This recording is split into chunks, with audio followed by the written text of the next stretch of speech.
Assalamualaikum warahmatullahi wabarakatuh. Bagaimana kabar kalian hari ini anak-anak? Mudah-mudahan kalian selalu dalam lindungan Allah Subhanahu wa Ta'ala. Anak-anakku, untuk kesempatan kali ini bersama Ustazah Ayu tentang tema 2 subtema 1 muatan IPS, makna proklamasi kemerdekaan bagi bahasa Indonesia serta penerapan makna proklamasi dalam kehidupan sehari-hari. Sebelum memulai pembelajaran, mari kita berdoa dan membaca basmalah. Bismillahirrahmanirrahim. Anak-anakku, tidak seberapa lama kemarin kita sudah memperingati proklamasi karena kita tahu Indonesia memproklamasikan kemerdekaan pada tanggal 17 Agustus 1945, dan peristiwa ini adalah merupakan peristiwa penting bagi bangsa Indonesia. Peristiwa proklamasi ini menjadi tonggak sejarah di mana bangsa Indonesia berhak atas kemerdekaan dan wajib untuk mempertahankannya. Jadi proklamasi ini merupakan satu tonggak sejarah ya, di mana Indonesia merdeka, di mana Indonesia bebas dari belenggu penjajahan. Dan proklamasi kemerdekaan Indonesia tahun ini kita sudah memperingatinya ke 75 tahun. Anak-anakku, sebelum kita belajar lebih lanjut, mengingat tentang peristiwa-peristiwa penting sebelum proklamasi kemerdekaan. Ada banyak peristiwa penting sebelum terjadinya proklamasi kemerdekaan. Seperti yang kita ketahui ya anak-anakku, bahwa ketika kita dijajah oleh tentara Jepang, memang tidak seperti ketika kita dijajah oleh Belanda, di mana kita ketika dijajah oleh Jepang memang ada beberapa keuntungan yang kita peroleh, di mana ketika kita dijajah Jepang memberi kesempatan kepada kita untuk mendirikan BPUPKI yang akhirnya menjadi PPKI, Panitia Persiapan Kemerdekaan Indonesia. Jepang juga memberikan latihan perang kepada bangsa Indonesia, rakyat Indonesia. Jepang juga memberikan hak atau memberikan kesempatan rakyat Indonesia untuk mengibarkan bendera bahkan berbahasa Indonesia. Itu adalah contoh hal-hal yang menguntungkan ketika kita dijajah oleh Jepang. Tetapi pada saat itu Jepang sudah menguasai beberapa wilayah Asia Timur Raya, mengalami kekalahan atau dalam artian sudah mulai kekuatannya sudah mulai goyah, sehingga pada tanggal 6 Agustus 1945 dijatuhkannya bom atom di kota Hiroshima, dan 9 Agustus 1945 di Nagasaki oleh tentara sekutu atau Amerika Serikat. Jadi dengan dibomnya dua kota utama di Jepang ini menjadikan Jepang mulai guncang ya, mulai goyah. Tanggal 10 Agustus 1945 Jepang menyerah kepada sekutu, dan kekalahan ini didengar oleh seorang tokoh pemuda yang bernama Sultan Syahrir melalui radio luar negeri, yaitu BBC London. Yang ketiga, pada tanggal 12 Agustus 1945, Soekarno, Hatta, dan Rajiman Widjodiningrat sebagai wakil dari bangsa Indonesia dipanggil oleh Marsekal Terauchi ke Dalat, Vietnam, di mana di Dalat, Vietnam ini merupakan markas besar tentara Jepang di wilayah Asia, terutama Asia Tenggara. Tokoh ini dipanggil ke Vietnam dalam rangka negosiasi bahwa Jepang suatu saat nanti akan menjanjikan kemerdekaan kepada Indonesia. Yang keempat, pada tanggal 15 Agustus 1945, Jepang menyerahkan diri secara resmi kepada sekutu. Selanjutnya, pada tanggal 16 Agustus, Soekarno-Hatta dibawa ke Rengas Dengklok. Jadi Di sini saya sampaikan bahwa ketika Soekarno-Hatta sudah kembali dari Dalat Vietnam, para golongan muda ya, jadi pada saat itu memang ada dua golongan, ada golongan muda dengan golongan tua. Golongan muda ada Sukarni, Wikana, Sultan Syahrir dan sebagainya, serta golongan tua Soekarno, Hatta, Rajiman, Ahmad Subarjo dan sebagainya, di mana pada saat itu golongan muda sangat berkeinginan sekali dan mendesak supaya Soekarno-Hatta segera memproklamasikan kemerdekaan, karena pada saat itu Jepang sudah mengalami kekalahan dari sekutu. Tetapi keinginan para golongan muda ini ditolak oleh golongan tua, yaitu Soekarno-Hatta, dengan alasan bahwa suatu saat nanti Jepang pasti memberikan kemerdekaan kepada bangsa Indonesia. Sehingga pada tanggal 16 Agustus Soekarno-Hatta dibawa oleh para pemuda ke Rengas Dengklok dengan maksud supaya Soekarno-Hatta ini tidak mudah dipengaruhi oleh Jepang. Sampai akhirnya pada tanggal 17 Agustus dini hari ya, dengan bantuan seorang tokoh tua yaitu Ahmad Subarjo, maka disepakatilah ya antara golongan muda dengan golongan tua, yaitu akan dilaksanakan proklamasi kemerdekaan pada tanggal 17 Agustus 1945. Sampai akhirnya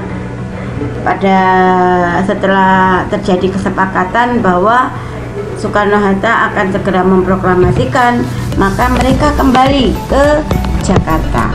Nah, dirumuskanlah teks proklamasi itu di rumah Laksamana Takashi Maeda, seorang tentara Jepang yang sangat simpati dengan perjuangan rakyat Indonesia.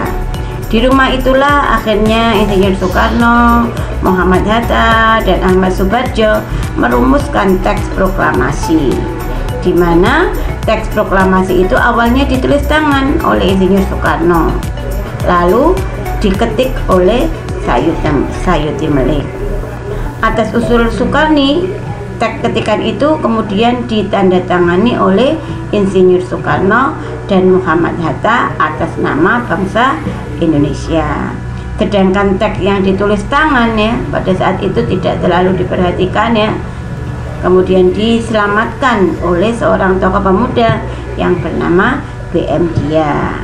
Pada akhirnya setelah teks itu selesai dibuat pada tanggal 17 Agustus pukul 10 tepatnya di rumah Insinyur Soekarno di Jalan Pegangsaan Timur 56 Jakarta, diproklamasikanlah kemerdekaan Indonesia yang ditandai dengan membaca teks proklamasi kemerdekaan, pengibaran bendera merah putih, serta menyanyikan lagu Indonesia Raya.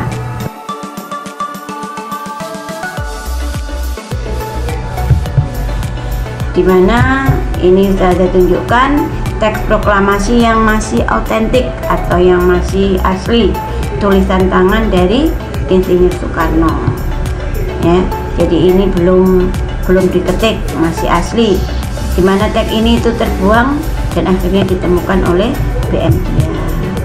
Atas usul Soekarni, maka kemudian teks ini diketik dan ditandatangani Soekarno-Hatta selaku atas nama bangsa Indonesia. Jadi itu sedikit tentang peristiwa-peristiwa menjelang proklamasi kemerdekaan. Terus bagaimana kita sebagai generasi muda memaknai proklamasi bagi bangsa Indonesia? Jadi makna proklamasi kemerdekaan bagi bangsa Indonesia yang pertama adalah menandai lahirnya Indonesia sebagai bangsa yang merdeka. Jadi menandai lahirnya Indonesia sebagai bangsa yang merdeka, yang bebas dan yang berdaulat. Karena pada saat itu memang Indonesia mengalami perjuangan yang cukup panjang ya. Lebih kurang kita sudah pernah dijajah oleh Portugis, Inggris, Belanda sampai Jepang. puncak perjuangan bangsa Indonesia meraih kemerdekaan. Jadi ketika kita sudah mengalami perjuangan yang cukup panjang, baik itu perjuangan masih bersifat kedaerahan, kemudian perjuangan bersifat modern, sampai akhirnya kita dijajah oleh Jepang, dan puncaknya adalah kita meraih kemerdekaan. Karena memang untuk meraih kemerdekaan itu tidak mudah. Kita pada saat dahulu ya, perjuangan masih bersifat kedaerahan juga tidak mudah. Ada tokoh-tokoh, ada pahlawan yang berjuang dengan gigih untuk meraih kemerdekaan ini. Kemudian yang ketiga adalah pengakuan dunia luar, baik itu secara de facto dan de jure.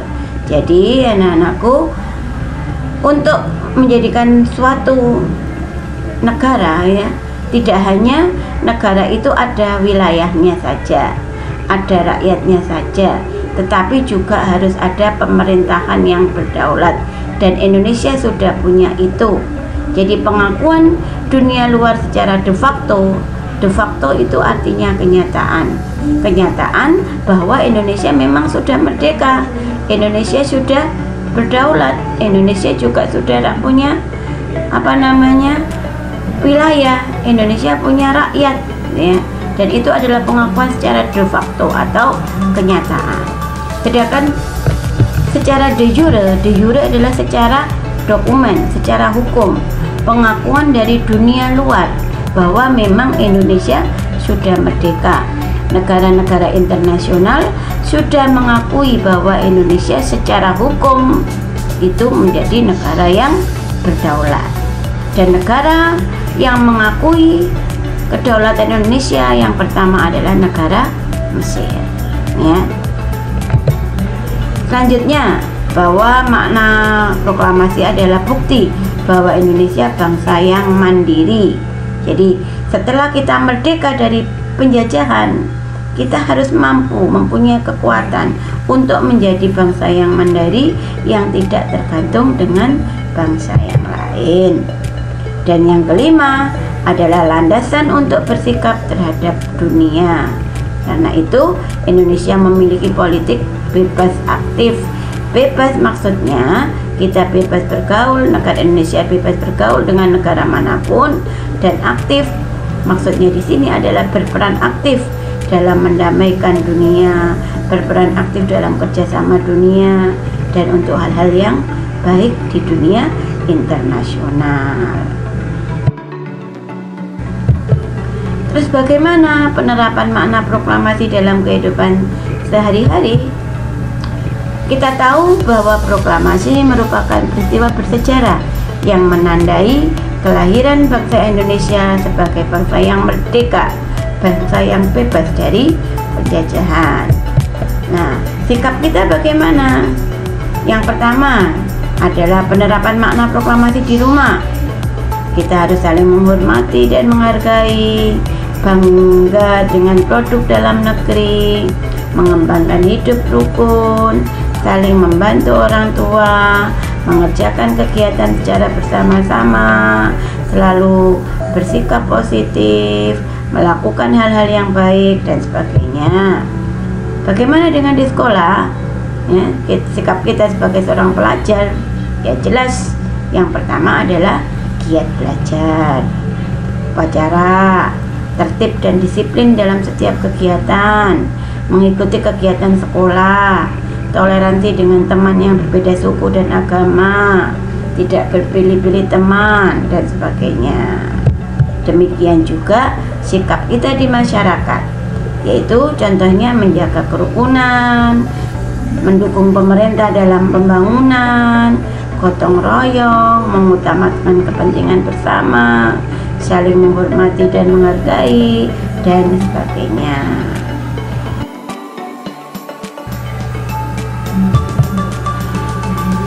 Berikut ini sudah saya tunjukkan pejuang atau para pahlawan tokoh yang berjasa terhadap kemerdekaan Indonesia. Ada beberapa tokoh. Di sini adalah Insinyur Soekarno, Muhammad Hatta, Ahmad Subarjo, dan Laksamana Maida. Kita tahu Insinyur Soekarno adalah seorang teks atau perumus teks proklamasi. Selain itu, beliau juga merupakan ketua panitia persiapan kemerdekaan Indonesia. Beliau juga merupakan perumus dasar negara. Selanjutnya ada Dr. Andes Muhammad Hatta, juga merupakan tokoh perumus teks proklamasi, ya. Perjuangannya di Perhimpunan Indonesia, di organisasi pemuda juga cukup besar. Kemudian ada Ahmad Subarjo, beliau juga merupakan perumus teks naskah proklamasi, merupakan tokoh golongan tua yang cukup disegani.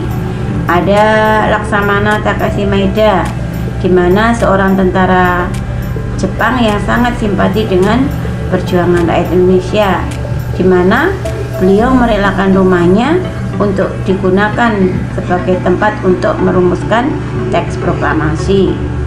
Ada pertanyaan, mengapa merumuskan teks proklamasi harus di rumah Maeda, bukan di rumah tokoh yang lain? Salah satu alasannya adalah supaya tidak dicurigai oleh Jepang, karena kalau itu dilaksanakan, dirumuskan di rumah tokoh-tokoh Indonesia, pasti Jepang sudah curiga kepada para tokoh tersebut, dan akhirnya kemerdekaan itu tidak bisa dilaksanakan. Tetapi dengan di rumah Maeda, kecurigaan Jepang berkurang dan tidak curiga karena merupakan tentara Jepang. Tokoh yang lain di sini saya tampilkan, ada beberapa tokoh yang lain juga, yaitu Ibu Fatmawati. Kita tahu Ibu Fatmawati berjasa dalam menjahit bendera merah putih, di mana bendera merah putih ini terbuat dari katun Jepang. Beliau merupakan istri dari Insinyur Soekarno. Kemudian Latif Hendraningrat, ini juga mengibarkan bendera. Ada lagi yang mengibarkan bendera itu adalah M. Suhud. Kemudian Soekarni, di mana Soekarni ini adalah tokoh golongan muda yang memberikan usul supaya teks proklamasi itu diketik, gitu ya, dan kemudian ditandatangani atas nama bangsa Indonesia, yaitu Soekarno Hatta. Wikana juga merupakan tokoh golongan muda yang berperan aktif untuk mendesak, gitu ya, supaya proklamasi segera diwujudkan.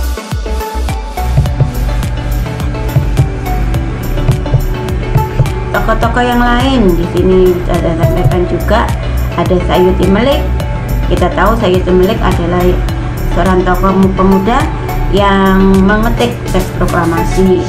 Kemudian Sultan Syahrir, beliaulah yang pertama ya mendengar kekalahan Jepang ya dari sekutu. Kemudian berita itulah kemudian disampaikan ke tokoh golongan muda yang lain. Ada BM Dia, beliaulah yang menyelamatkan teks ya proklamasi yang otentik. Jadi beliau simpan sehingga sampai sekarang masih ada. Selanjutnya ada W.R. Supratman, merupakan pencipta lagu Indonesia Raya. Demikian anak-anakku ya, ini adalah sedikit dari para pahlawan, para pejuang yang berjuang dalam rangka memproklamasikan kemerdekaan. Bagaimana sikap kita dengan para pejuang ini? Ya, kita harus meneladani, harus mencontoh yang baik. Bagaimana mereka rela berkorban untuk kepentingan bangsa dan negaranya, gigih dengan semangatnya, pantang menyerah, dan selalu mengutamakan kepentingan bangsa dan negara. Demikian anak-anakku untuk kesempatan kali ini. Karena kita sudah merdeka 75 tahun, kita harus selalu tetap semangat dan menjadi generasi yang sebagai pembelajaran terakhir. Kerjakan latihan soal subtema 1 buku Kupena halaman 98 nomor 1 sampai 5. Selamat belajar anak-anakku, selamat belajar, semoga selalu kesuksesan ada di kalian. Dari sini Ustazah akhiri. Assalamualaikum warahmatullahi wabarakatuh.